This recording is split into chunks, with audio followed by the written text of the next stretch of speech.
was going to be a parade, so I was actually on Wilder Ave. I guess you can't get a permit for a parade this quickly. You gotta wait a while. That would have been nice. Yeah.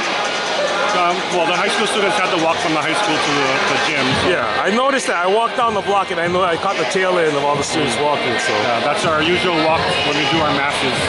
Oh, so we're used to it. Yeah, parade might have been dangerous too. Yeah. I kind of saw something in my head like bad drivers and. No, yeah, we're always careful about that. We have some faculty standing at all the intersections and stuff. So what's the ceremony going to be like? We're just gonna. Let me ask you, is it going to be like the one in '84? Was there a ceremony back then? Yes, but we only had it at the grade school in between the two buildings because we didn't have our gym here. Yeah. So we all walked over and we basically gave a congratulatory thank you to all the fans that came to the game.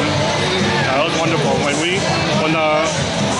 Maryknoll did their cheers and when Maryknoll did their cheers, we knew that we had more Maryknoll fans there. Wow. Nothing against Maryknoll, but we felt they have a lot of support. Yeah. You guys went all out. What did you tell the guys before this? Was there any kind of pre-ceremony, pre-game talk, or you just kind of just told them? Yeah.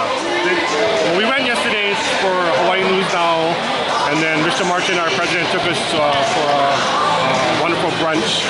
But they knew they were just coming today, but they didn't know exactly what was going to happen. Kind of a surprise. Oh, yeah? Are any of the guys going to talk? Going to get on the mic? Yeah, I think some of the seniors are going to talk, along with me, Mr. Martin. I think House's guy is here, so we'll see. Okay, congratulations.